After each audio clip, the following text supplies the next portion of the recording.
प्यारे विद्यार्थियों, नमो नमः। आज हम संस्कृत व्याकरण के अंतर्गत संधि के बारे में पढ़ने जा रहे हैं। संधि के भेद, संधि के प्रकार। सबसे पहला अच संधि है, दूसरा हल संधि है जिसको व्यंजन भी कहते हैं, और तीसरा विसर्ग संधि।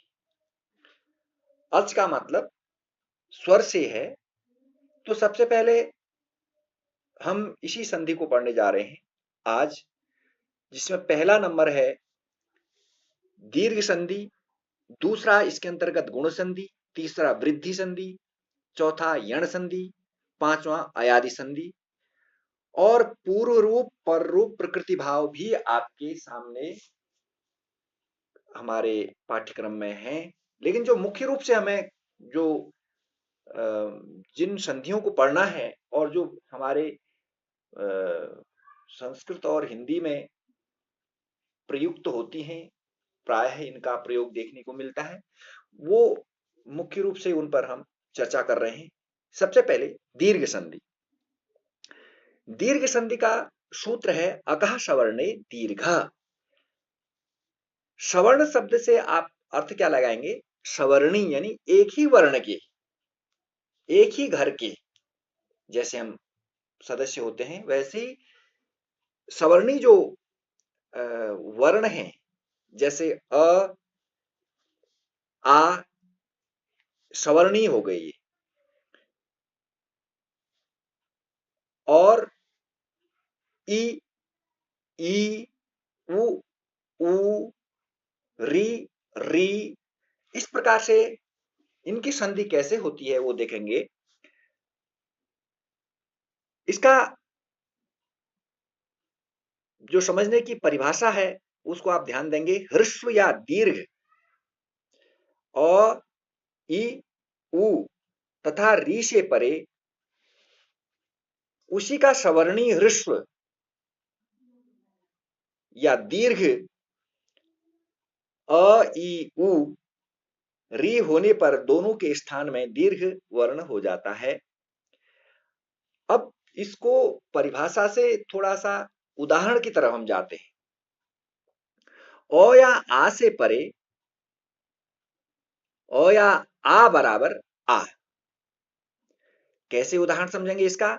जैसे विद्या में आ है, आगे भी अर्थी में अ है, तो दोनों वर्णों में आ और अ मिला हुआ है, तो सवर्णी हो गई है।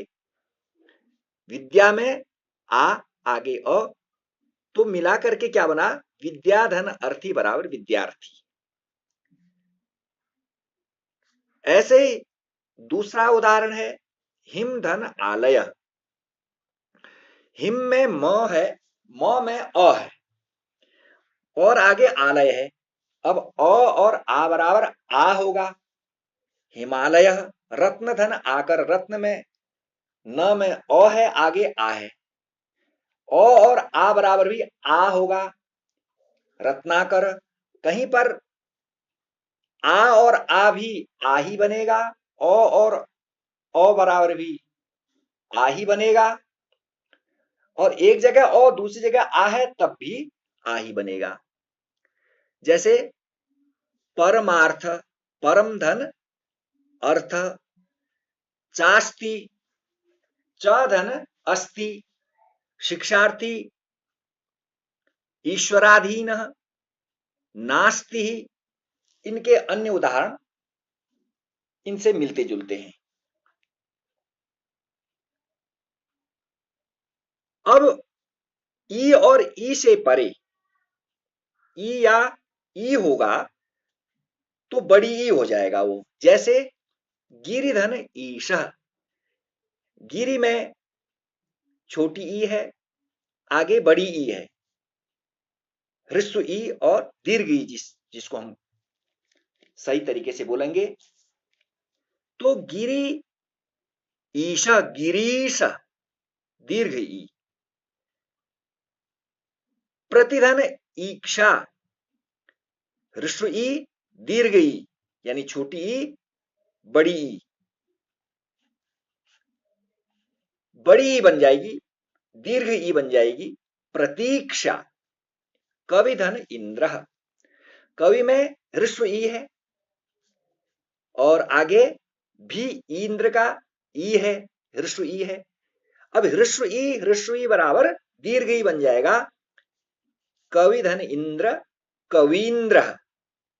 अन्य उदाहरण यहां लिखे हुए हैं, लक्ष्मी धन ईश्वर लक्ष्मीश्वर, और सुधी धन इंद्र सुधींद्र। परीक्षा में परि धन ईक्षा परीक्षा, और प्रति ईक्षा प्रतीक्षा।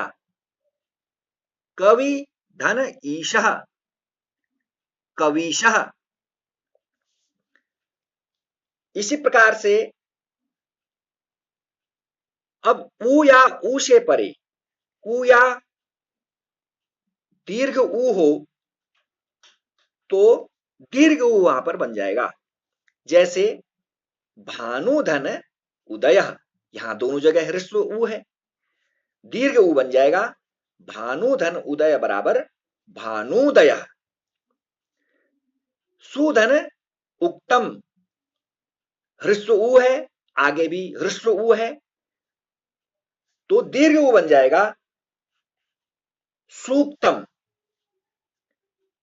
अब साधुधन, यहां पर दीर्घ है, साधुधन उक्ति, यहां ह्रस्व नहीं है बल्कि दीर्घ है और आगे ह्रस्व ऊ है, तो साधुधन उक्ति साधुक्ति।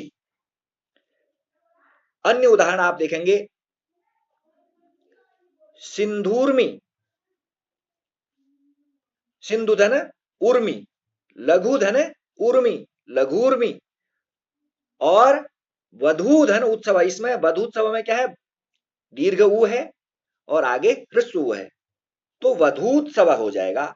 इस प्रकार से ये संधि के भेद के अंतर्गत हमने दीर्घ संधि को आज पढ़ा है, और इसके बाद हम गुण संधि पढ़ेंगे। समय अभाव के कारण मैं यहीं पर इसको समाप्त कर रहा हूं।